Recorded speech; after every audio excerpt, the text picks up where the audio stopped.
আরেকটি ধামাকাদার ভিডিও নিয়ে হাজির হলাম আপনাদের সাথে। আজকের এই ভিডিওটি দেখার আগে অবশ্যই নিজের অলে শেয়ার দিয়ে রাখবেন, কারণ আজকে আমরা কথা বলবো পিডব্লিউ এর মতো সিএবিসি লাইন নিয়ে। এই পিডব্লিউ এর মতো সিএবিসি লাইন কিভাবে বাইপাস করতে হয় সেটাই আজকে আমরা এই ভিডিওতে জানার চেষ্টা করব।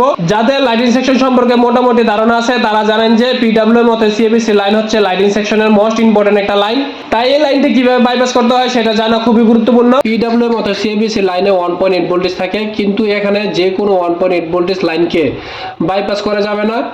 যদি এখানে যে কোনো 1.8 ভোল্টেজ বাইপাস করেন তাহলে দেখা যাবে আপনাদের ডিসপ্লে লাইট 24 ঘন্টা জ্বলে থাকবে, অফ হবে না।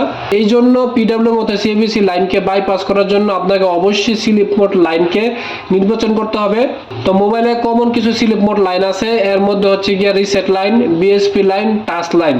তো আপনারা জানেন যে রিসেট লাইন 1.8 ভোল্টেজ থাকে, বিএসপি তে 5 ভোল্টেজ থাকে এবং টাচ লাইনে হচ্ছে গিয়ে 2.8 অথবা 3.0 ভোল্টেজ থাকে। রিসেট লাইনকে যদি আপনি নির্বাচন করেন তাহলে রিসেট লাইনকে সরাসরি আপনি পিডব্লিউ এর মতো সিএবিসি লাইনে জাম্পার করে দিলে আপনার কাজ হয়ে যাবে। কিন্তু বিএসপি এবং টাচ লাইনকে যদি আপনি সিএবিসি অথবা পিডব্লিউএম লাইন হিসাবে জাম্পার করতে চান তাহলে অবশ্যই আপনাকে ডিভাইডার সার্কিটের সাহায্য নিতে হবে।